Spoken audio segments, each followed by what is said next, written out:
Hi, everybody. Welcome to Nerds on the Couch Live. Today is Thursday, June 12th, 2014.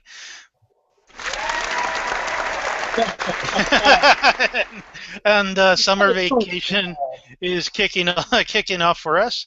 And we got a special guest today. I'm a mystery guest. Who am I? Yeah, this is Wes K from Daxy Boy Toys, DB Toys Online. Also do reviews for Figure Friday. And again, any toys or anything in El Paso, I go to this guy. I appreciate Except it. for We the, need the applause, man. yeah, There we go. there. Golf clap, golf clap. You still owe me a Black Widow. Anyway, I'll get you one. we have a couple of breaking news to cover. I mean, everything seems to happen on Thursdays, which I guess we got lucky picking our show. Um, Harrison Ford officially got, well, not officially, but Harrison Ford got injured on the set of Star Wars. It happened apparently today in England. The story, and again, this is the latest update that we've have for you. They were saying that a hydraulic door came down and it broke his ankle. Yeah, which And is kind of weird. well, when they said hydraulic door, I'm thinking it was from the Millennium Falcon. It definitely could be, but why was his foot so far in the door that it could break your ankle? Like, seriously, think about, what was he laying in the doorway? Like, it's not on your foot, not your ankle. All Well, I know you for know, sure is somebody's getting fired, man, for sure. Oh, that's for sure. it could. Well, I'm thinking maybe the villain used the force and brought it down on him. But I'm thinking, well, it could be a couple of things because I keep thinking, how do you let a hydraulic door fall on you? And partly I'm thinking, well, maybe it was a stunt.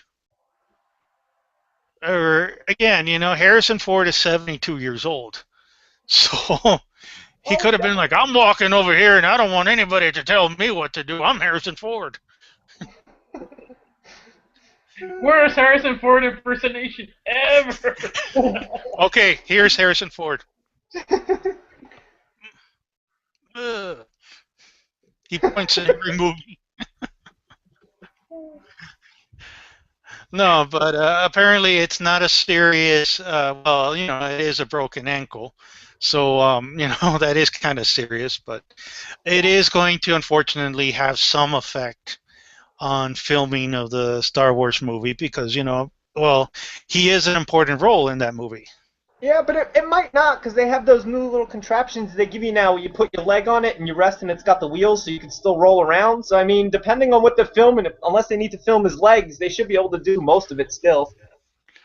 Wait True, till but then it could also be special effects too. You get the stunt double and they digitize Harrison Ford's Yeah. face. Seriously, I mean, how much do you think he's actually running around at 72 years old? I don't know. he did a lot in Crystal Skull. That's all I gotta say. He's in better shape than me, man. So, Well, he's in better shape than Mark Hamill or Carrie Fisher, too. well, we saw Mark Hamill at the Star Wars weekend, and he looked really good, surprisingly. Well, I know he supposedly hit the gym and he's been trying to work out and lose some of the weight and stuff, but even still, I mean, he's what, like almost 10 years younger than Harrison Ford? Yeah, I mean, true. Compared to Harrison Ford, yeah. I mean, Yeah, and you have to remember, you talk about like a whole decade, that's a lot. yeah, and Carrie Fisher, yeah, she's lost a lot of weight. Yeah, I'm But surprised. She's actually gotten herself into really good shape. I didn't think she was going to be able to. well, Hollywood, man. I mean, they stick anybody with a trainer, and you get people making your food, and if I give you $20 million, you're gonna be as buff as Wolverine, man. Okay. Oh, no, you wouldn't even have to give me that much. You give me the personal trainer and somebody cooking my food, I could probably manage it. Yeah, but it's like, why am I doing this? Why am I doing this? $20 million. Okay, this is. I'll do 10 extra push-ups for $20 million. Well, you know what? None of us are movie stars and have been, in that type of life either, so I'm sure most of us would do it for a lot less than $20 million. You want me in a movie, cook for me, and I'll be in a movie any day of the week. Yeah, Well, they're gonna make you put that in writing, Dex.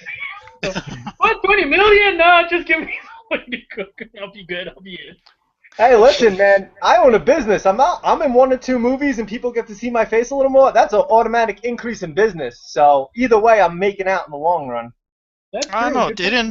Didn't Kevin Smith's store close down?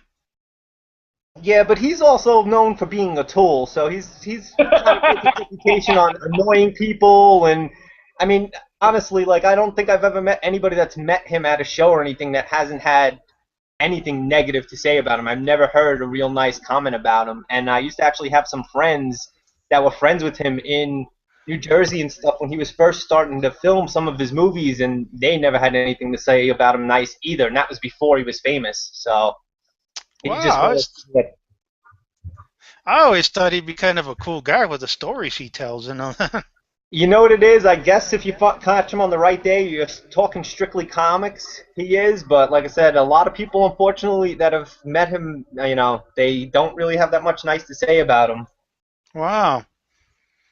And moving on, again, we hope, and again, we're wishing Harrison Ford good luck, and may the force be with him, especially with healing. Uh, a couple of things that came out today. Again, breaking news. We know Batman versus Superman, Dawn of Justice is coming, and I think I heard you're moaning into the West all the way across town.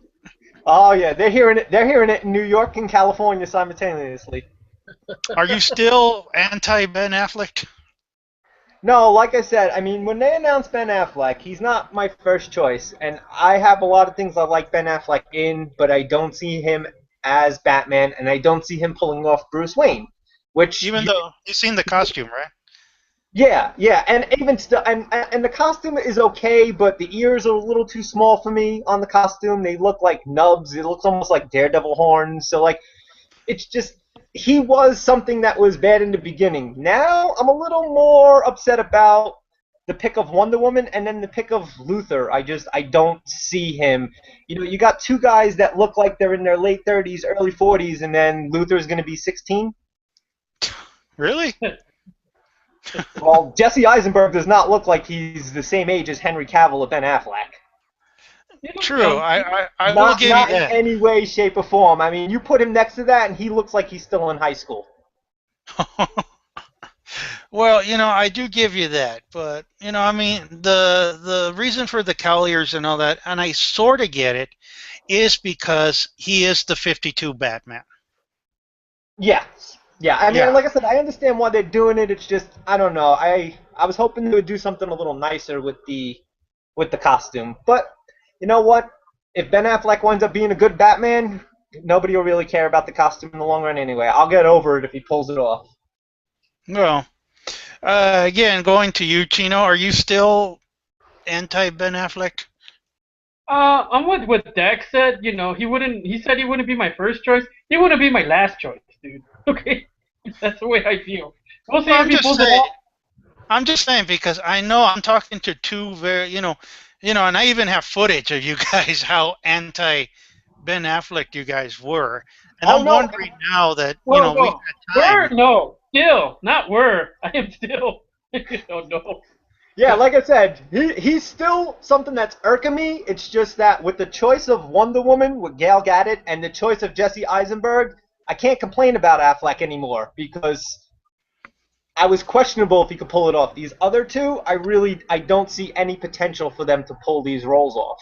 Where at least with Ben Affleck, it was well, I don't really see him pulling it off, but he could.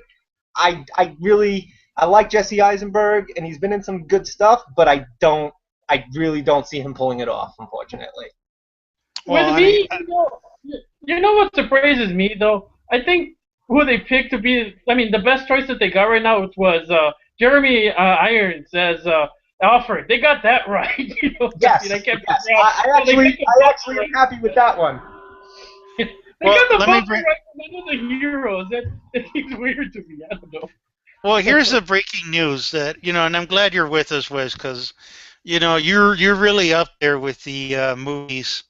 DC Warner Brothers announced they gave off an official list of movies that's coming out that they're going to work on and they're going to get done.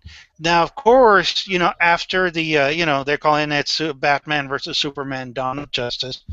We all know what Dawn of Justice means, and Yep. the next one is going to be Justice League, Well, are they doing which, Justice League, or are they going to do the Wonder Woman standalone first?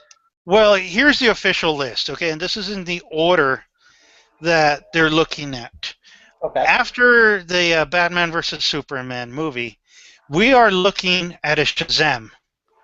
Normally, we know it's Captain Marvel, but they can't call him Captain Marvel because of copyright issues. And Yeah. it's Shazam, the character with Billy Batson who says Shazam and he becomes the superhero and all that. That's the next one after that. Yeah, it's an odd choice for me. It's interesting. I mean, I like the character. Don't get me wrong. I like everything about him. I don't really like that to change his name, but I understand why they did that. And I don't know. It's an interesting choice because it's a real departure from Batman and Superman. It's a completely different character with completely different villains and stuff. You know. Yeah, I'm surprised it took them so long to do it. I mean, Shazam is another character that's been around for a long time. He had a TV show. It was a pretty long-running TV show also. It might actually be one of the longest-running TV shows, comic book-wise, besides maybe The Incredible Hulk. Because Incredible Hulk ran for 5 seasons, and Shazam, I believe, ran for either 4 or 5. So It I'm was surprised. actually three. Was it only 3? Yeah, believe it or not, it was three, but then they mixed it with. They had also a live action Shazam, Superhero which High they School. mixed with a cartoon. Yeah, Okay. Superhero High School. Yeah, and You they know, did along live with that, action. though, remember they also had that show of ISIS, which was great. Yeah, You know. ISIS. And yes, that was a cool character too. And they had crossovers too, if I recall. I know Well, they do in don't the you play comics. these? I mean, Wes, don't you play these in your shop? Most of them, yeah. I mean, I try to get as many old TV superhero shows as I possibly can, and a lot of people laugh because there are some campy things in there, and some of the special effects are horrible. Especially when you go to like Incredible Hulk, the yak hair on Lou Ferrigno's head is just atrocious. But these are the things I grew up on, so how could you not watch them? I mean, without TV shows like that breaking the barrier and getting comic books on TV, we wouldn't have these movies we're going to the theaters and watching now Well, because I we'd gotta. still only have them on TV. Well, I gotta give a. I mean, Lou Ferrigno was great as a Hulk. Okay, I have good No, childhood memories from that. he definitely was, and I love Bill Bixby. I wish the man was still alive Yeah. because he could still play a great Banner. But still, I'm still having flashbacks of the Captain America specials with Red Brown and the floating shield that he would have on his bike that would just bend with the wind. Or the scene with the Red Skull playing the piano. Oh, Oh, that movie. You know which I really enjoyed? Have you guys seen the '70s Spider-Man? Those movies are cool. I was watching those on YouTube though a while back. You know, those movies are so great. I love them, man. They're cool. You have to enjoy them. I mean, like I said, they are campy and they are kind of stupid, but you have to enjoy them, and you have to realize that without those things being made, we'd still be back to only TV with movies. Nobody yeah. would have invested money in it. I mean, they were bad. They were good for the time. They're kind of bad now, but they paved the way for what we're getting. Well, let me say this. After Shazam, there's going to be Sandman, which, I'm predicting, there's two versions of Sandman. I'm predicting we're going to see the Neil Gaiman one that's the Dream Master, and he's Yeah, kind of he's like dream. the. I mean, how do I explain that to people who don't know Sandman? He's very. Well, Sandman. If we're gonna go with him, he's dream. He's a lot like how in Marvel you have your different entities that control reality and stuff like that. He's one of these Well, explain beings. it to the people who don't know Marvel and all that. Well, he's a character that's beyond anything. You know what I mean? He's beyond a god. That's what Dream is. If we're going with the Neil Gaiman and Sandman, there's 5 of them. I believe there's 5 of them. There's Destiny. Destiny, Death, Dream, Destruction, and Disillusion. I think, and they're like the 5 like these outer beings that are greater than God. They're like components that work with reality. It's interesting. They're like cosmic. They're not beyond cosmic beings. They're beyond anything. You know what I mean? They're like in the fabric of the universe. It's interesting. I mean, just following them is interesting. Despair. I forgot Despair. Yeah. Well, and here's the thing, since you know it more than I do. Can a movie be done with it? Because I always thought of Sandman as like, from what I read, him was kind of like a pale looking dude, like the guy from the Cars. um, you Yeah, and you know what? Neil Gaiman wrote so much material with him and his siblings. Yeah, there's so much you could do with them, and more than likely that's the direction they're gonna go with. But I kind of wish it was the JSA Sandman. Wesley Dodds. I wouldn't mind seeing him movie with him. You know what I mean? I doubt that's gonna happen. But with Neil Gaiman, it's not a bad choice. I mean, he's got a lot of really. If you've ever read his stories, they're really relevant. They're very dark. Very down to earth. Even though they're down to earth, they got this cosmic element to it. It's interesting. It's a little like Constantine, a little bit.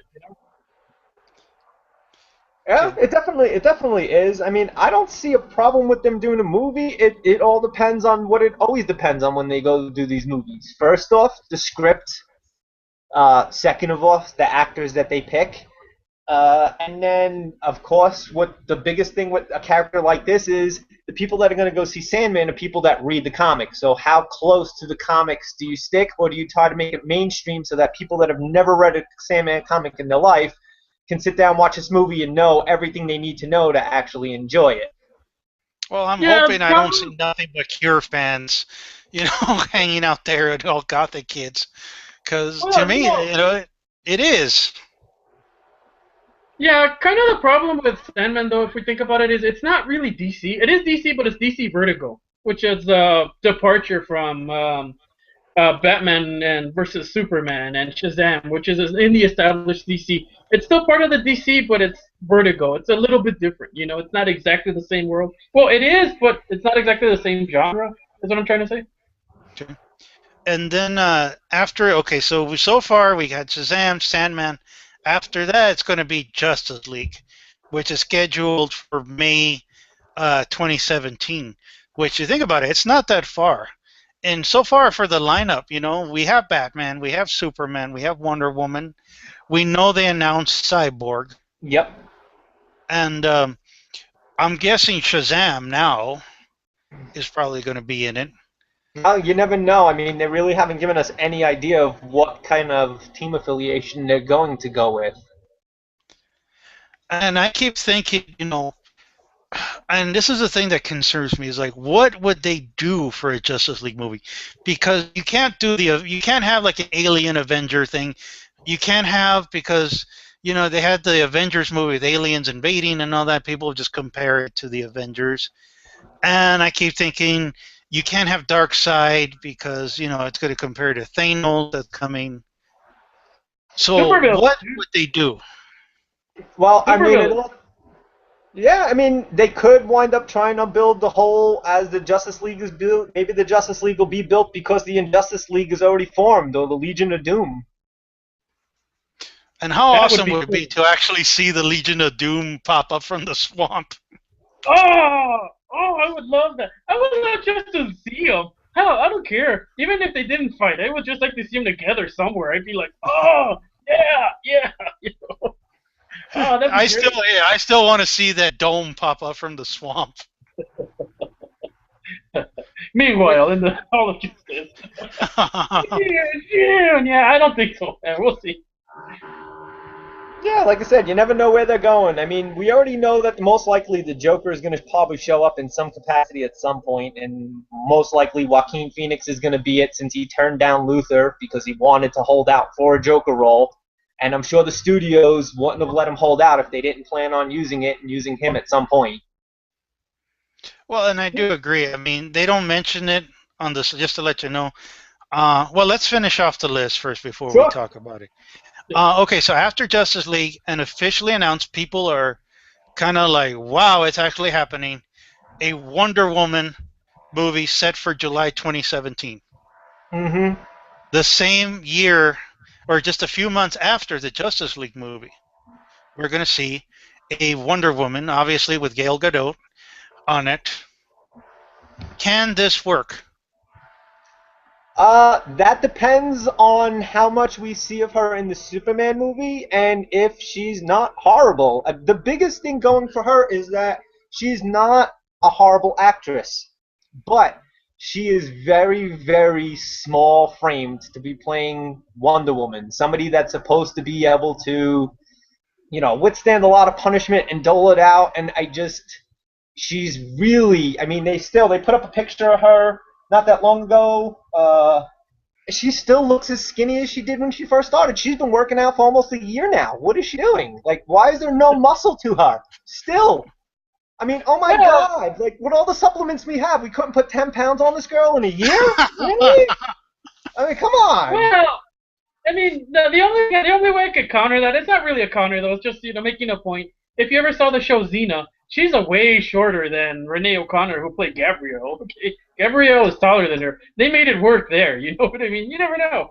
It's not her height size. It's the body build. She's very scrawny. It's like having a runway model standing next to Superman, and Wonder Woman shouldn't be that way. I mean, right now, years ago, maybe there was a problem finding somebody to be Wonder Woman. Nowadays, with how many women mixed martial artists there are out there are plenty of 5'9" to 6 foot tall brunettes with light eyes that are muscular but not over muscular, where they look manly, just cut enough where they look like they could be Wonder Woman. I mean, they already done a couple of mock-ups of people like Gina Carano. She would have been 100 times better. She's already been in action movies. She's done her own stunts. Haywire was an actual much better movie than it looked like it was going to be. She already carried a movie herself, and she could do her own stunts, and she actually knows how to fight. You don't have to train her how to fight. She's a professional fighter. I mean, I don't understand why DC decided to go with somebody who is so slight of frame. Well, I tell you this, I mean, you have a point, because I was thinking, it doesn't even matter if she's not a brunette. I mean, they could get, fit. I'm thinking of fit models. I mean, like the WWE wrestling women. Exactly. Would fit the bill. I mean, what's her name? The female wrestler the Canadian one. Who? Oh, Canadian? No, never mind. The Canadian one, Marissa? Something like that? Marie? Well, they'll come back to me. But again, they could have, you're right. They could have gotten a female wrestler, and some of them are doing movies already for WWE and all that, and they're not half bad actresses. You have to remember, WWE is in itself a soap opera. They're always acting. There's very little real wrestling there. Again, you're right. There is such a pool of talent they could have put in, but I have to, again, I'm reserved. Yes, I agree with you. I saw the footage of Gal Gadot. If you saw her, there isn't much to the footage. It's just her getting in and out of a blue car. Sorry, it was a car. She's in a blue dress. But you're right. I mean, I can't base anything. We haven't seen the costume yet. Yeah. On the other hand, we kind of gotta remember with Man of Steel, that Kryptonian chick. I'm not sure how tall she really is in real life, but she was badass in the movie, in the scenes she was in. You know what I mean? She was badass, and they managed to do that with camera work and everything. She was scary. Yeah, and if you see her during actual films and other films she's done, and all that. Yeah, I mean, she's not exact. I mean, she looks very feminine. She's a very beautiful actress. But, it's hard to say. Again, I'm not taking anything from Gal Gadot. She's a beautiful actress. And, yeah, you're right, Wes. She can act. So far for the costume, the only thing that's come out is that people have said that, again, it's going to be a 52 influence. Yeah, because we pretty much know they're going to go with new 52 styles for most of this. DC wants to try and stay current, which I don't think is a bad idea in that point. If you're trying to really make people go see these movies, use the outfits from the comics that are in right now while the comics are doing well and people are into it. Run with it.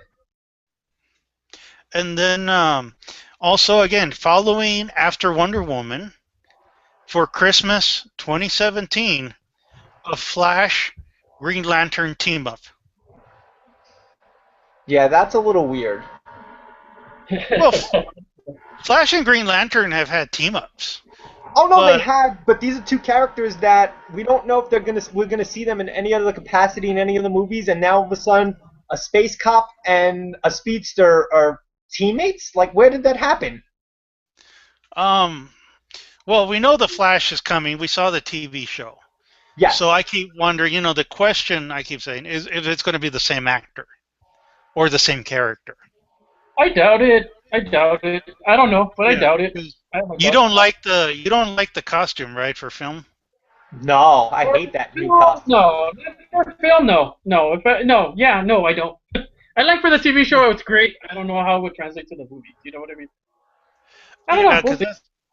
well, for one, I mean, me and Chino were discussing this earlier, and having Green Lantern in we're going to call it a buddy movie, a buddy superhero movie, makes sense.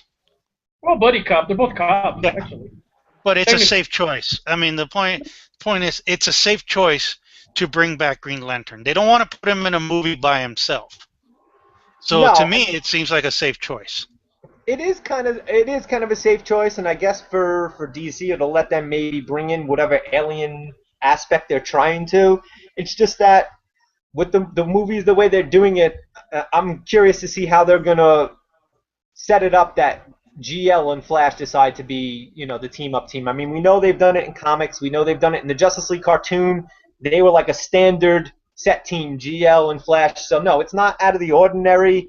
But how are they setting it up? Why does the Flash and Green Lantern decide they need to team up? Like, what common element is going to be there to make two people that normally really wouldn't team up together team up? Yeah, And and we then have another question. Who's gonna be the Green Lantern? Are we gonna go with Hal Jordan, or are we gonna go with John Stewart? You know what I mean? I don't Kyle know. Rayner. Well, that could be, but again, the biggest rumor that's been floating around is that it's going to be Dwayne Johnson, The Rock. Yeah, Because well, DC's been putting his name into everything, though. Every character they announced, Dwayne the Rock Johnson has been attached to. I mean, you can tell his enthusiasm, which is good. But yeah, he has said on his Twitter, his fan book pages, and all that, "Hey, I'm talking to DC Comics about being this guy." Well, he never said this guy, but he keeps saying, "I'm talking to DC Comics." Well, I was really excited when they were talking to him about a possible Lobo, being how huge The Rock is, being that he has played a bad guy before in the Doom movie, and he does play a bad guy pretty well. I think he would have been a good Lobo. I think DC really missed out on a good opportunity to expand the universe, do a little bit of a darker, older adult movie, because you don't want a kiddie Lobo, and it would have given DC another avenue to kind of check out a more adult movie, something Marvel hasn't really tapped in yet to. Trying to do a really adult, non-kiddie movie, Marvel hasn't successfully done that yet, and I think if DC could have done it, they would have hit on something that Marvel hasn't done yet, and they would have had their own kind of path to go on instead of trying to catch up and compete like they're doing now. Well, at first I thought he was going to be Lobo too, but obviously now with this list, Mm-hmm. um, I guess more than likely he's either going to be my choice. I would have casted him for Martian Manhunter, but he can pull off a Green Lantern. He can do it. Oh, he Dude, for all we know, definitely he's could pull it off. Doomsday. Sorry. For all we know, he's gonna be Doomsday, dude. That would be interesting. Damn. Damn. Well, now that you led to that, okay, so I get after the Flash Green Lantern movie, the last movie they announced was a Man of Steel 2 Yep. sequel. And the way it's looking is that this one is going to mostly focus on Superman alone. It's just a solo Superman movie without all the heroes in it and all that. Which, should it be done that way, or should they do this one first and then bring everything? It's Well, I mean, it's still really early. They've only announced the Superman 2, so I mean, how alone he is. And again, this might be DC's way to get into the space angle. They've at this point, Superman and Batman are gonna have a friendly relationship. Maybe they're gonna do the whole thing of Superman trying to find out what happened to Krypton, or exploring to see if there's any other ships in planets that are in close proximity. Because remember, in Man of Steel, we find out that there's alien ships from Krypton all over the universe because they were exploring everywhere. So maybe Superman decides to go out and try to find survivors, or maybe there's a survivor that they come in contact with in Justice League. So we're gonna have to kind of wait to see where they go with these other movies. Well, Or this is Super. what.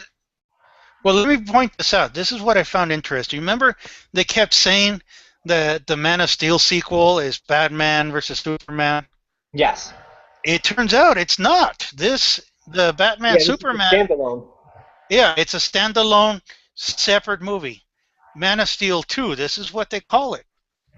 So now before we used to say, well, Superman's mostly going to be in it. This is a Superman movie.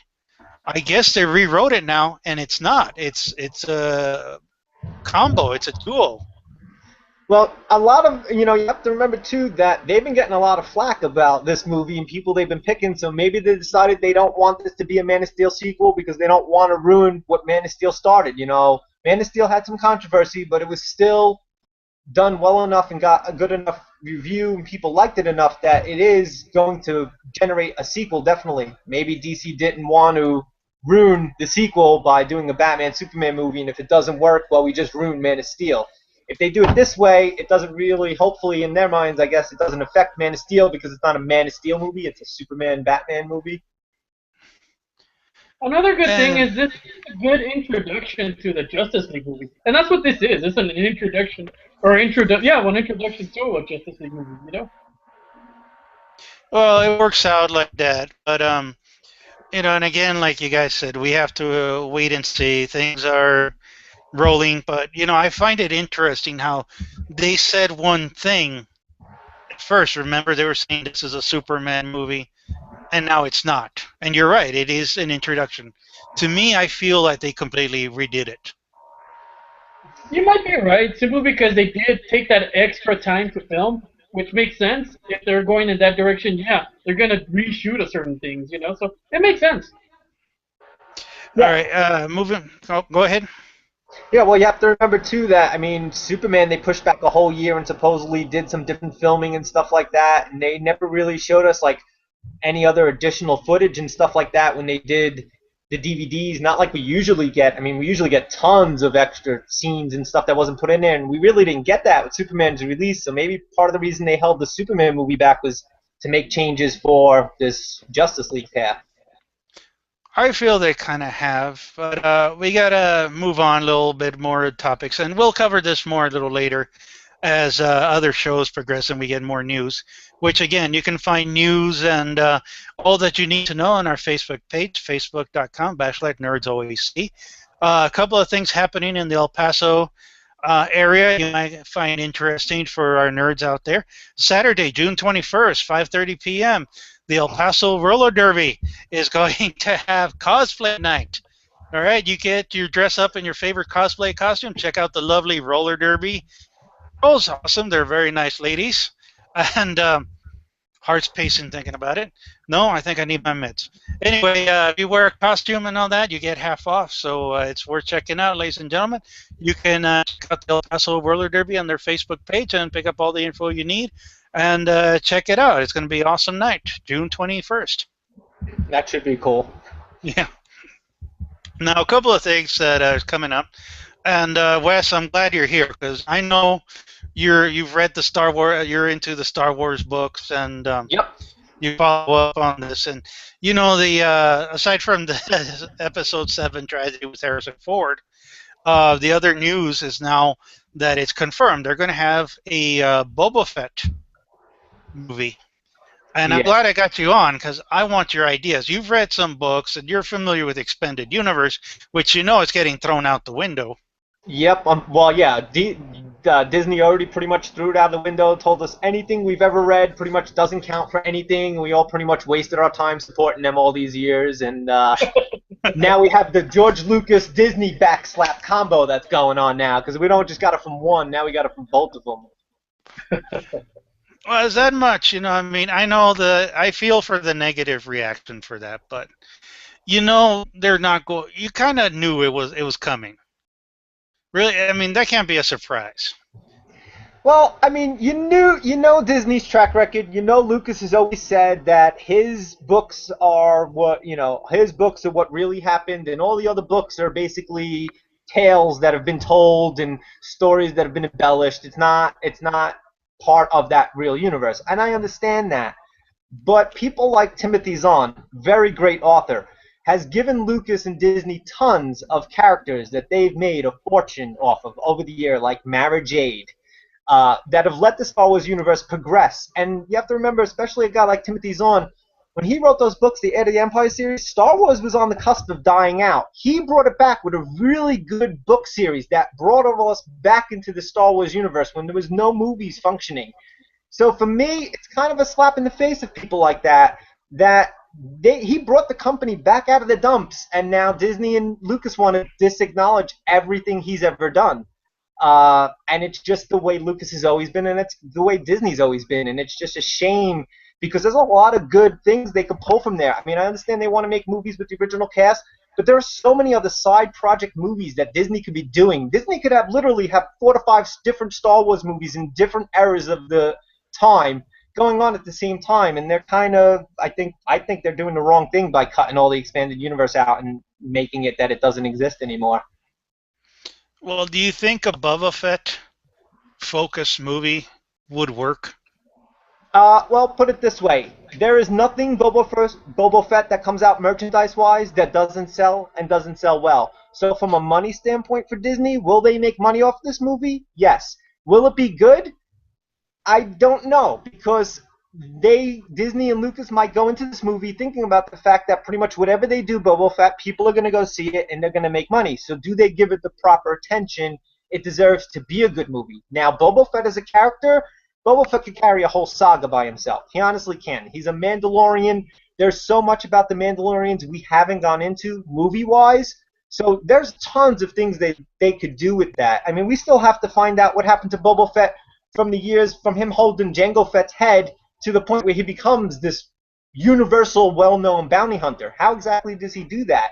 So there's plenty of material there for Boba Fett to be a good movie, but does Disney and does Lucas put the attention in it deserves, or do they just make a Boba Fett movie saying, whatever we do, people will go see it?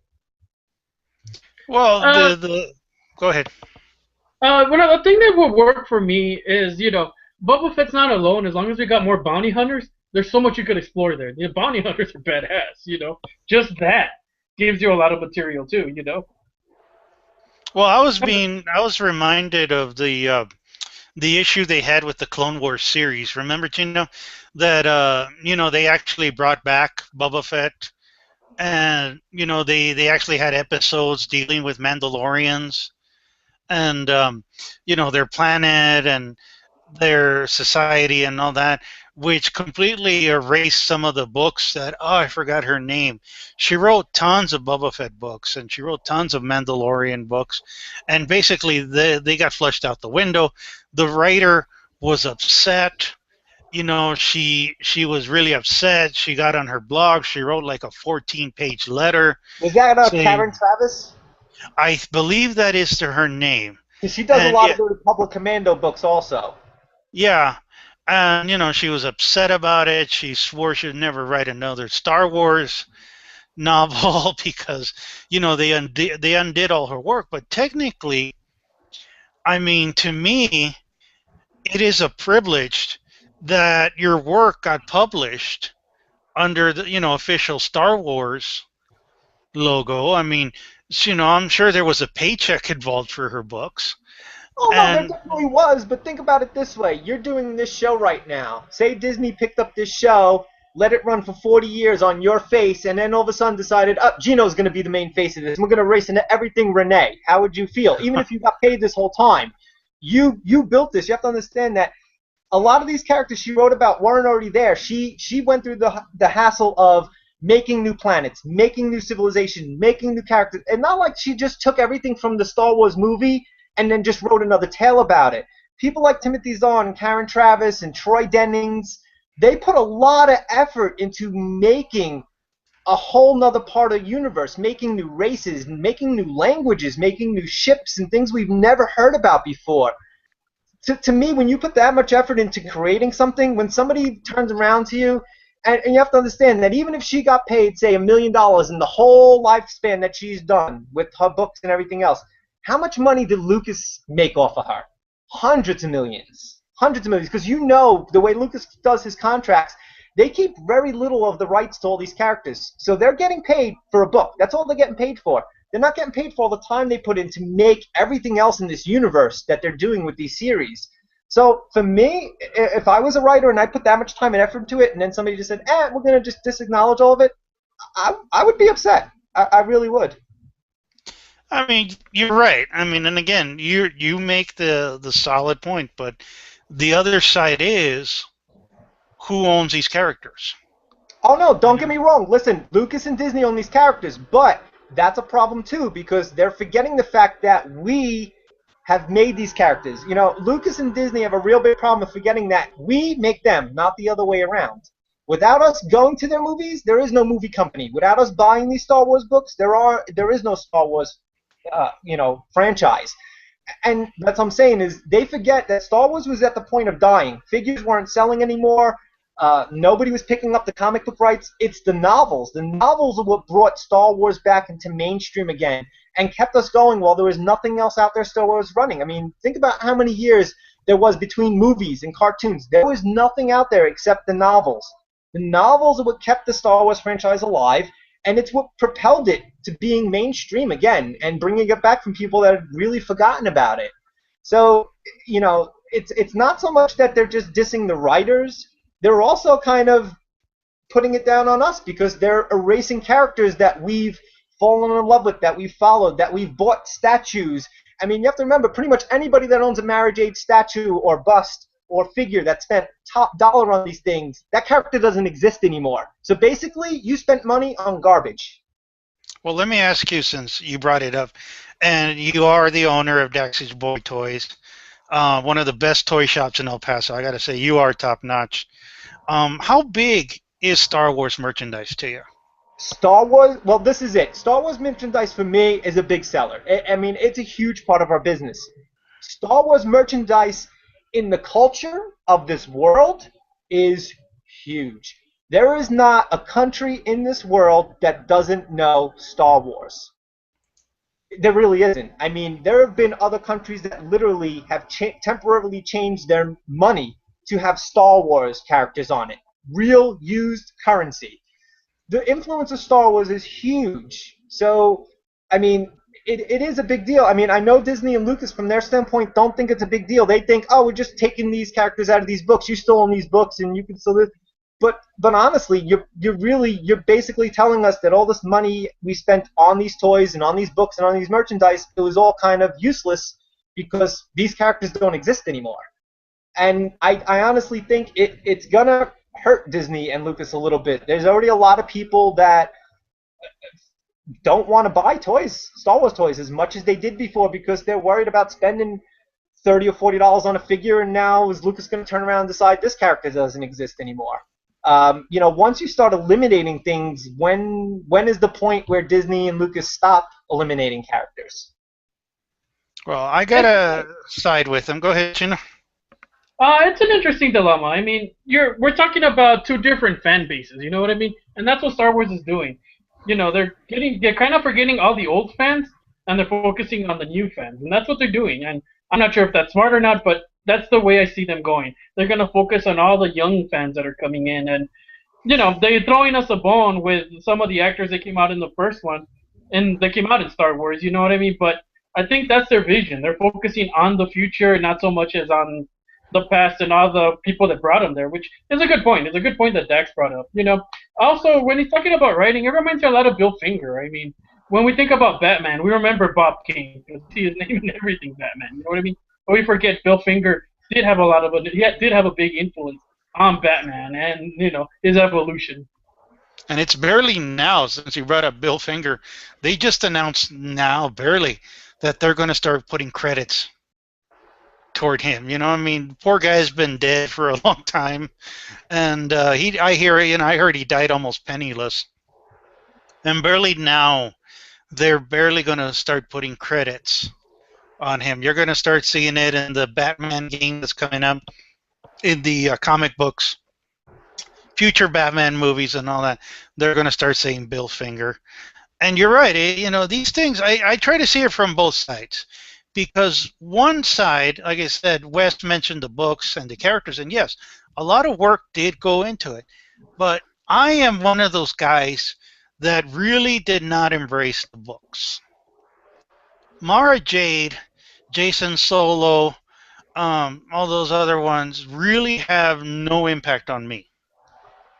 You know? Oh, and I agree with you with the stuff after the marriage age stuff. Like when you go to Luke and Han's kids and stuff like that, those characters, they haven't gotten the appeal. They haven't become as fan favorites as that. But I mean, Mara Jade's been functioning for almost 30 years now in the Star Wars universe. Yeah, and And they killed her now, off, right? yeah, and now they're basically, I mean, they're disacknowledging everything. I mean, like I said, I understand Disney's standpoint on it. They want to progress with these movies, and they don't want to have to hear everybody, I guess, complain about, well, why didn't you do Thrawn? But that's not going to stop us from complaining about why didn't you do Thrawn. I mean, more people, I think, have gotten out of their faces now about why they're not doing Thrawn and Mara Jade and why they're not doing these characters than if they would have just left that universe alone and then just did what they wanted to do movie-wise. I think the fact that they felt they needed to pretty much disband this whole expanded universe, it's definitely going to have a ripple effect because if you look at secondary market values and some other big name online toy stores and things like that, you look at their expanded universe toys. Now that expanded universe has gotten kind of pushed aside, at first prices on all these figures went up really high. But now everything's starting to tank and starting to drop. So if you have a lot of these companies that spent a lot of money on these Star Wars figures, are they going to spend that much money on other Star Wars products in the future when a lot of the fans are not happy and not buying the merchandise at this point? You And I know, get it. go Go ahead. ahead. Well, I was So, going to point um, out that. Well, let me tell. Let me just do this one. I was going to point out that I do agree with you, but at the same time, Disney is supplying more material. I mean, when I go to conventions and I see the younger crowd are dressing up like Jedi's. They're dressing up like Anakin's, Clone Wars, because of the Clone Wars cartoon. They really embraced the series, and now the Rebels is coming because, again, Disney, I think, has that plan. Disney is saying, we're not going to abandon Star Wars. We're always going to give you something. We're always going to flow in something. And when I see like the trailers for and the previews for Star Wars Rebels, it does fill me with excitement seeing stormtroopers again, seeing TIE fighters again. And they're giving us these new characters that they're developed, that they worked out and all that. And I keep thinking we're going to see the merchandise again. The merchandise is going to come down to you again. And once again, I'm going to go to conventions and I'm going to see the younger crowd dress up like these characters. And we're going to see more stormtroopers. We're going to see more. Disney itself said that they have plans on expanding Star Wars into their parks. We know there's Star Wars Land coming for both Disneyland and Disney World. Disney is really now throwing a lot of mega bucks for the conventions and promotion of it. So they're not. I want to point out they're not really abandoning Star Wars. They're feeding you. So things are getting replaced. That's the way I see it. They're taking this out and they're replacing it with their stuff. Yeah, but you have to remember too that Lucas and Disney have a really bad habit of let's getting rid of a character and then making a character that's almost identical, but they got rid of the original one so they don't have to give anybody else credit on it.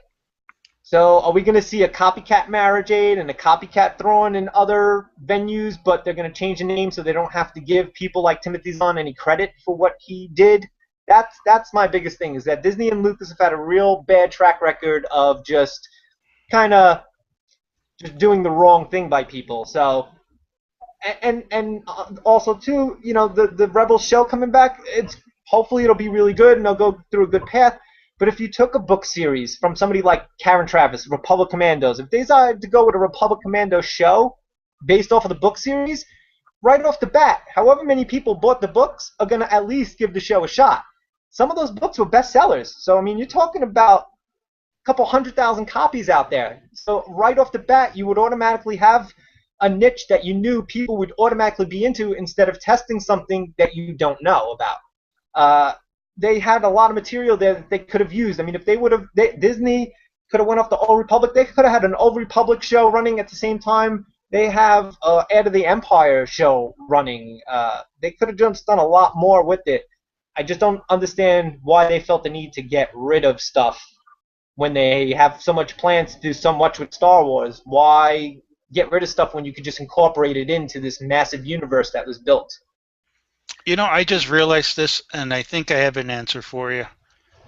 And it's the number one thing that Disney makes it makes it the empire that rivals the empire in Star Wars. Money.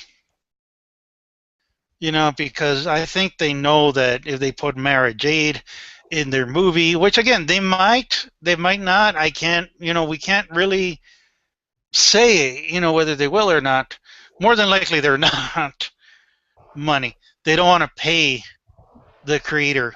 Yeah, but they don't have to. That's the thing right there. Is Disney Lucas's contracts are so ironclad that when you write a book for him or something like that, or whenever you help him make up something, he owns pretty much the entire rights. He owns anywhere from 80 to like 90% of the rights.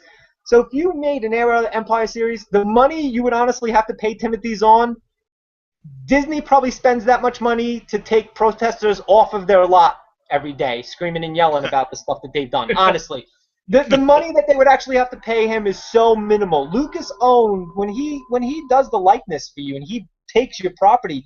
Lucas owns all of it. He's not really sharing the money. I've talked to some of these authors before, and they get a decent paycheck, but there's not really royalties there that you would think of from somebody like, say, that wrote a TV show. When you do a TV show, you're the writer of a TV show or a movie, there's royalties coming there. With the book series, especially with somebody like Lucas, with the book companies he's dealt with, like Del Rey and stuff like that, it's not the same. These people aren't making the royalties you think they are. For what Disney would have to pay them to get this whole expanded universe, it really would be a drop in the bucket to them. It really wouldn't be anything major at all. The important question we gotta consider, though, and we haven't really thought about this. When we went with the original Star Wars was original, and we just loved it when it came out. When they came out with the 1, 2, and 3, the movies that came out with Anakin as a kid and stuff like that. There was a vision there. We're seeing what the world was before it was what we saw in Star Wars. You know what I mean? Well, now we're talking about what is the vision for these next movies. You know what I mean? We don't have an idea. We have vague ideas. We thought if they'd placed them in the novels and stuff like that, we'd had a big idea of what the universe is going to be like. Right now, it's kind of open. We don't know. We really don't know what they're going to build. We don't know what they're gonna use. You know what I mean? We really don't know what direction they're gonna go with. We're not sure. Right. And again, this is worthy looking at more. And yeah, you're right. We got to see what they're going. We haven't even seen 1 ounce of film. We've been teased and shown sets and all that. And you're right. We don't know. And that's something worth discussing. And we're going to be discussing it more as we go on. I got to switch topics a little bit. But first, before we switch topics, we want to talk about a little bit of upcoming conventions in our area. And we got the Las Cruces Comic-Con coming September 5th through 7th, 2014 at the Las Cruces Convention Center. We're all looking forward to it. And they announced, we know, again, the headliner coming is Ray Park. And also, they just announced another guest that's coming, which I lost my place here. I need to apologize to him, but it was a big guy. It was a big. Who was the other guest? Oh, Chino. You're going to be interested in this special guest coming, and I lost the page.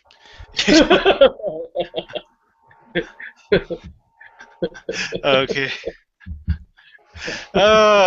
Thank God they're not going to get us on this. I apologize to them. But a special guest coming also, aside from Ray Park, we're going to have comic book legend Jim Steranko is going to be here. Hey. Yeah, Jim Steranko. S.H.I.E.L.D. He wrote a lot of S.H.I.E.L.D. He You know, he's did an escape basically. artist. Huh? He's an escape artist. That was his first career before he went into comic books. He was an escape artist. Yeah, Like and Houdini. he's legendary for doing the art style of Shield comic books with Nick Fury, the psychedelic issues. I mean, he redefined the entire Marvel years back in the '70s, and he really modernized a lot of stylish art. I mean, it was almost pop culture art that he did, and we are going to be having him in our sister city of Las Cruces, New Mexico. And of course, you're selling tickets to the show, right, Wes? Yes, we have tickets at our store, and you can come and pick them up now until pretty much, probably about the week of the show. We'll have tickets. So right now, too, I believe they're still doing their early bird special, so it's 35 instead of 40 for the tickets. And again, if you're in the area or you want to check out beautiful El Paso and our sister city, Las Cruces, New Mexico, it's a very beautiful town to go check out. It's going to be an awesome convention. I tell you, there's a little bit more guests coming, wink. And, and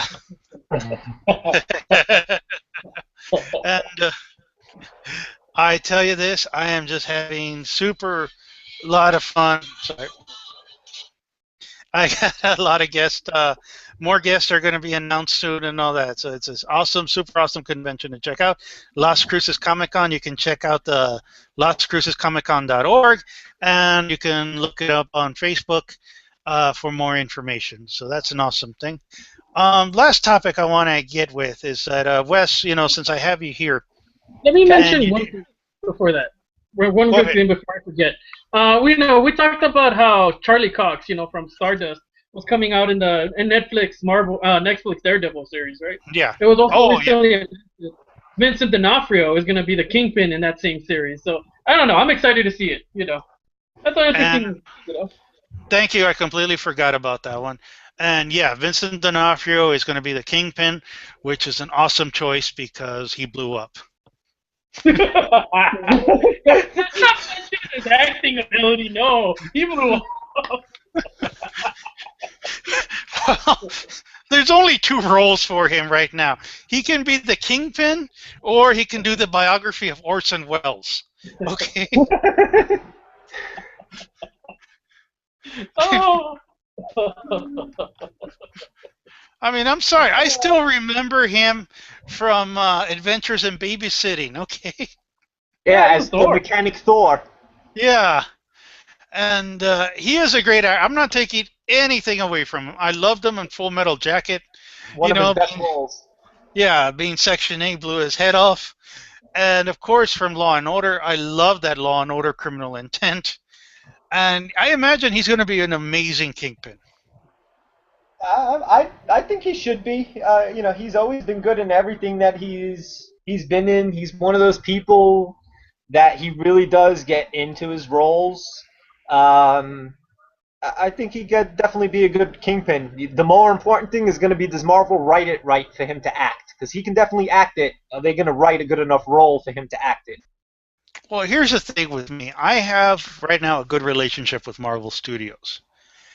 They really have not come up short. Now, yeah, we talked about, I know we've talked about Iron Man 3 to extent with you, Wes. But oh yeah, I gotta say though, so far they haven't let me down. No, listen, the Shield show was a little slow at first, but it did get better. The fact that it linked into the second Thor movie, second Captain America movie, I think was genius on their point. It linked up perfectly. I'm really psyched for the next season. I'm curious to see where they go with this. And Coulson was an awesome character, so them doing the Shield show and being able to bring him back, I think was a really good move on Marvel's part. And it is part of they did say this is going to be part of the Marvel Universe. Yeah, and I think it's the right thing to do. I think it's a smart plan for them to have movies running and a TV show that interconnects, because you really need to watch both. You really need to know what's going on. Otherwise, there's going to be things you're going to miss when you go to watch these movies. And I can't remember if we mentioned this already, but if we didn't, I'll mention it right now. We also got news that Josh Brolin is going to be Thanos. Did we mention that already? Yeah, it's been tossed around, but again, I'm kind of curious. It's been confirmed he is going to be in Guardians of the Galaxy. Yes. And I like Josh Brolin. I think he's a good actor. He actually would have been a better choice in my mind to play a Batman type character because he's a little more ruthless, especially if this Batman's supposed to be older, ruthless, and everything. He's ruthless. He's been in some good movies. He's a good actor. I think he can pull Thanos off. Marvel's main thing with this is going to be, do they get the look of Thanos right? You know, how much CGI, how much prosthetics did they do? And does Thanos come out looking good, or does he come out looking like some horrible puppet creation that went wrong? Oh, remember we briefly saw him. We briefly saw him in the Avengers. Yes, and again, he looked good there, but that was pretty much pure CGI work done. Now you actually have an actor attached to it, so depending on how much they paid him, do they want to just CGI and basically just have him as a voice actor, or do they want to actually throw him in a suit and have him, do some running around? I mean, we already know the majority of him is going to have to be most likely CGI, because if he's going to be taking on somebody like Hulk and things like that, I mean, a certain portion is going to have the CGI effect. Okay. Yeah, I think right. back to the movie The Green Lantern. It was a horrible movie, but they did mix it well. Mark Strong was an interesting Sinestro. You know, I got Mark it. Strong was the best thing in the movie. Yeah, well, yeah. It really was, and that's the sad part is that there were some elements of Green Lantern that were good, but the movie was done kiddily. That's what it was. It was done in a kind of childish manner, which I understand why they were trying to do it, but it went too kiddie. And then DC made the fatal mistake that Marvel had already made, and they should have already known not to do. The enemy of a movie cannot be a cloud. I don't care if it's a smoke cloud, a poison cloud, if you make them white, if you make them yellow, if you make it red. An enemy cannot be a cloud. And Marvel already made that mistake with the Galactus thing. I mean, the whole cloud thing and the circle formation. DC should have already known that you can't do this again. But they did. They made the same mistake. And unfortunately, it was a good idea and started off as a good premise, but the whole Parallax thing, he looked like a nicotine cloud at the end of the movie. And if you've ever been in a bar where there's a lot of smoke and you open the door and you get that little cloud of cigarette smoke, that's what he looked like. He looked like a nicotine cloud.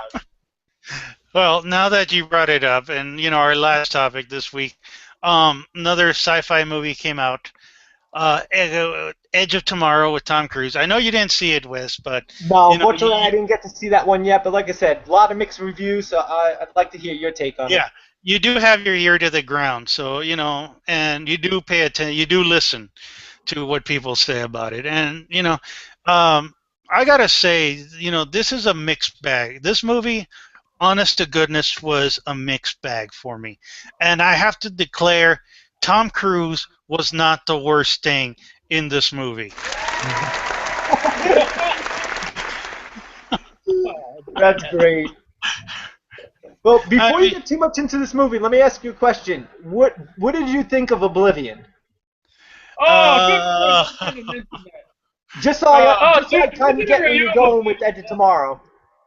Well, compared to Edge of Tomorrow, I mean, if you want to compare Oblivion with Edge of Tomorrow, Oblivion miles and miles is way better than Oblivion. Better.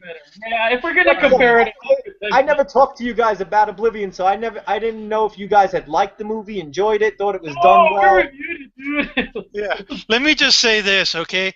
Chino fell asleep for a good half an hour, and he didn't miss anything. Okay. The movie, I mean, that flying, I called it the eye ship. Somebody called it the sperm ship. And, it was just crazy, weird, bad, awful. I mean, the Edge of Tomorrow movie worked a little better. And I have to admit, I really got into the premise. I mean, I've worked a little bit with screenwriting. I worked with a little bit of, Hollywood. And a lot of films sell it by comparing it to something else, like when they sell Sahara, they called it, Indiana Jones meets Matthew McConaughey. But here, this one, if I have to give it a description, I was gonna say it's Groundhog's Day with Bill Murray meets Starship Troopers. That's basically what it is. Yeah. You know, I mean, the basic plot is, and again, it's not. The plot is simple, which I think this is a good point. Is that Tom Cruise repeats the same day over and over and over again, which is like the alien, death destruction day, and and he keeps doing the day over, and he improves, and he's trying to uncover this alien mystery and all this. And I got into it at first. I mean, I was there. I was like, okay, this is interesting. I could work with it. I'm interested in this. But then after a while, the repetition got annoying. And it lost me a little bit with how they repeated it over and over again. And then I got to say, Emily Blunt, the female character in this movie, I found her fascinating at first, and then when Tom Cruise, you kind of see Tom Cruise developing feelings for her as the day progresses, and things don't go. This is like the worst day imaginable anybody could have, and I started disliking Emily Blunt as Tom Cruise fell in love with her. You know, I was like, I was starting to look at her death scenes, and I'm like, good, die. I'm glad. I'd shoot you a couple of times if I could. And then after a while, the main issue with me was that it got to a point that some of those repeating scenes, like I said before, I didn't care. Like a good half hour, I didn't care anymore about what was going on. I mean, I know, Chino, you had a different viewpoint. Totally. Well, when it came for me, the movie gave me the one thing that I like in a sci-fi movie. The sci-fi makes sense. There's no holes in the sci-fi. It makes sense why he's repeating the day. It makes sense why he's trying to stop, the conflict in the movie. Just talking just straight sci-fi, it makes sense. There's no, oh, this doesn't make sense. It makes sense why he's doing everything. And I like this character. I mean, he's a coward. That's what he is in the movie. You know what I mean? But again, that was another major flaw that you said it makes it. This is where it threw me off. It didn't make sense why he was thrown there. What do you mean? Well, I guess it's not a spoiler. The general says you're going there. Yeah. And me and Tom Cruise are going, why? No, that made sense to me. I mean, because remember, in the beginning of the movie, he's selling the war. You know what I mean? He's selling, that's his job. He's advertising for the war. He's selling the war. You know what I mean? They needed his face to be part of that, to give people, the motivation to keep going and everything. Because that was his job, to generate basically business for the war, So it made sense to me. It made sense to how he got screwed, Well, it makes sense why everything that happens to him happens to him, And, so those repeating scenes, yeah, well, actually, to be honest with you, I had the reverse. I didn't find them tedious. In fact, I found some of them hilarious. They were just, they were funny. Well, again, I don't think you got a different sense of humor than I do. But yeah, I mean, I think I know which scenes you're talking about. And yeah, I mean, Tom Cruise, my leg is broken. Pow! I got raped. Pow! I guess. But,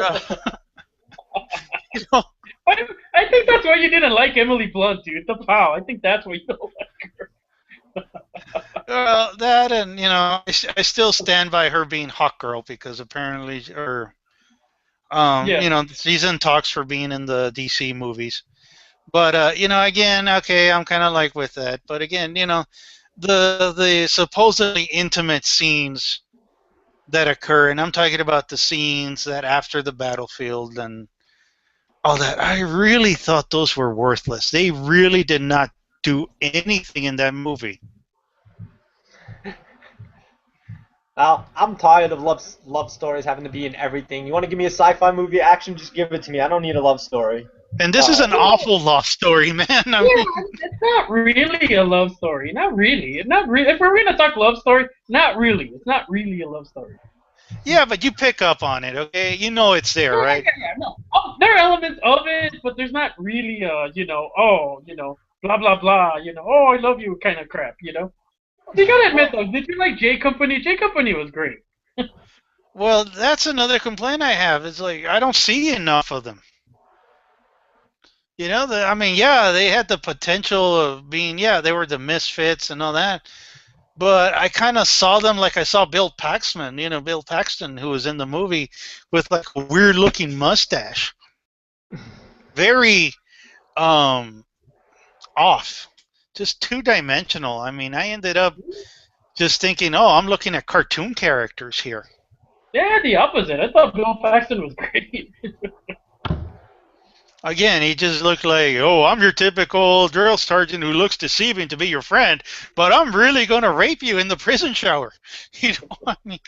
Well, that's what happens. That makes sense. I mean, yeah, I mean, so again, I guess this is where the mixed reviews happen. Yeah. Because I think we saw two different movies. And then I got to admit, I got back into it toward the end. I got back into the end. The end was satisfying, and that's the thing I give it to them. Okay, the end was satisfying. Tom Cruise actually was good. I'm not going to deny. I mean, I try to separate myself. I try to separate what I think about the actor from the role, and it's tough because Tom Cruise is not a good actor. I mean, he plays Tom Cruise in every movie. He does. Nah, I And disagree with you. I like most of the stuff he's in. I mean, he's a nutbag. Don't get me wrong, but he's a good actor to me. Very few movies I haven't liked him in. I mean, Tropical Thunder. He was amazing in Tropical Thunder. Okay.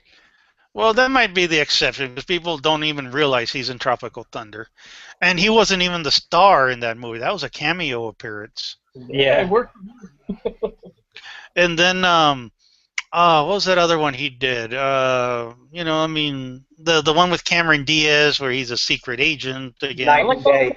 Night and Day. That's an enjoyable movie. It's passable, but it's Tom Cruise. I Yeah, mean, come I on. think you're having a problem with the whole separating Tom Cruise thing. Well, that's what I mean. I mean, some actors are fantastic, and you like them enough that you're okay seeing them. Like, I'm perfectly fine seeing Sean Connery in anything, even though Sean Connery always plays Sean Connery. Yeah. Harrison Ford, I'm going to point out, Harrison Ford is the same way.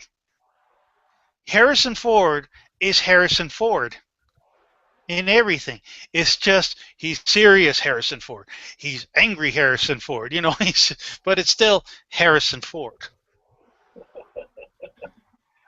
And we can talk about different actors all the time. George Clooney is always George Clooney.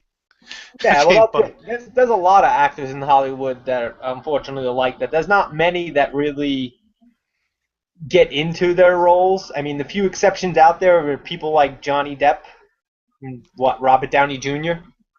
Yeah, those guys disappear in their roles. I mean, yeah, but other than those two guys, there's not a lot of other guys. I mean, Brad Pitt's Brad Pitt in everything he's in. Yeah, and now you talk about that. I mean, Jonah Hill is Jonah Hill in every movie. Yeah. Oh God. Wait.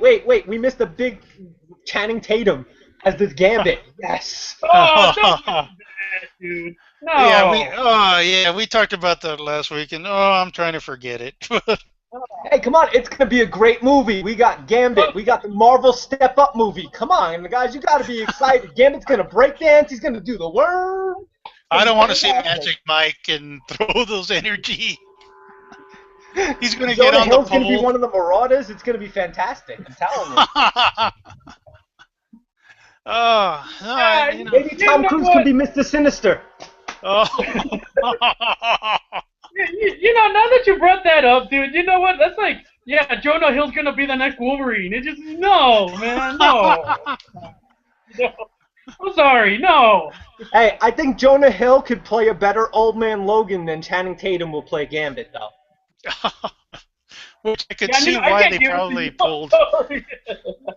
I kind of see why they probably pulled Jupiter Rising away. It was supposed to come out this week, but they pulled it because I mean Shannon Tatum, he's wearing eyeliner and he's got elf ears, and he's an alien. That's how he is. Well, But but It'll still, probably wind up being his best role. those movies are for women, dude. They're not for us, dude. They're for women to go see it. We're not gonna yeah. see Shannon Tatum with elf ears and stuff. We're not the demographic, man. And here's the thing I got to say: when I went to see the movie, I actually ran into like two people who recognized me. So thank you for recognizing me. Um, and at the end of the movie, I mean, I was thinking this, and then they came out and said the same thing, and it was a perfect example. I kept thinking, this is a video game. Did you pick that up, Gino? Not really, but considering it's based on a not a manga exactly, but it's Japanese, it makes sense. You know what I mean? This is based on a Japanese novel with a Japanese writer, so you I can kind kept of see thinking it. video game because the battles, the suit with the shooting up and all that, and the pow pow pow. I was thinking Halo and Gears of War. The aliens look very much like Gears of War aliens, and man, you do it over and over again. It's just like a video game, isn't it? Like you die in the video game, you come back and you do the part again, and you try to do it differently. And That's a good point. I kept thinking, man, I'm looking at a video game here, and this would have been I would have preferred this as a video game. Me playing the Tom Cruise character over this, and then you come up with the ending, and it had a video game ending. So that's the thing I gotta say. I mean, was I bored with this movie? I gotta say, part of it I was. I mean, I gotta admit, I kind of really was part of it. But yeah, I mean, it had good parts. I'm not gonna deny it had good parts. Special effects was good. Tom Cruise actually was okay in this. I didn't mind him. He did his role. And again, I say Tom Cruise. I never say Tom Cruise is an awful actor, but just know Tom Cruise is Tom Cruise. You know, if he becomes, it's like John Travolta too. That's another one who's John Travolta is John Travolta. Sometimes you like him, sometimes you don't, but it's John Travolta, and you like John Travolta, so that's why you see him. So overall, just to wrap this up a little bit, to give it a grade, I'm going to go first this time. And like I said, good acting. Some of the storyline gets weak. I wish they would have cut some parts off that just really didn't need it. But overall, the idea was good. It felt like a video game, which I kind of struggled with because video game movies don't have a good history. No. No, I'm going to give this movie a C plus. It's worth watching, but don't look too much into it. You know? I liked the movie. I really enjoyed. Really, there's nothing really I didn't like. The pacing was good. Everything makes sense. Every character makes sense. The reasons why they do the things make sense. Yeah, I have to agree with you. There is that. Now that you mention it, there is that kind of video game feel, but it really didn't detract me too much because every character was interesting, and that I gotta admit that. And if we're gonna talk between this one and Oblivion, this is way better than Oblivion. I mean, Compared to Oblivion, this is Oscar worthy. yeah, all right. Yeah. I mean, in my opinion, this is Tom Cruise's redemption in a sci-fi movie because this was way better than Oblivion. But just on its own, it's interesting. It's a good story. I like all the characters. I like everything. Motivations make sense, and it's entertaining. I mean, there's some scenes that were hilarious. So all in all, the action was good. The interaction between the characters was good. I give it a B plus. It's worth watching. It's not one of the best movies I've ever seen, but just solid sci-fi. You want to see a solid sci-fi movie? Yeah, there you go. It's a solid sci-fi movie, a B plus. You won't be bored. See, Wes, here's your mixed review, man. So, all right, that's going to be our show again. Wes, where can we find you at? You can find us online at dbtoysonline.com, or if you're in the El Paso area, come by Daxy Boy Toys at 126 Shadow Mountain, and it's right off of North Mesa. And we carry everything action figure. Yeah, and I got to vouch for this guy. I mean, you're basically my drug dealer now. We have your toy fix. And awesome store, Wes. Again, thank you for being on. Hopefully, we'll have you again soon, and hopefully, we'll get your video issues fixed. Oh, yes. No, I promise I'll get everything fixed for the next time. And like I said, anytime you guys want me on the show, you just let me know, and I'm there for you. I always appreciate being on the show, and I love talking with you guys. Right. And we got to apologize for the delay and technical difficulties today, but you can catch all the latest nerd news and all that on facebook.com/nerdsoec. You can read our articles on nerdsonthecouch.com. And hopefully, again, you can catch our live show every Thursdays. And we'll see you. Thank you for watching.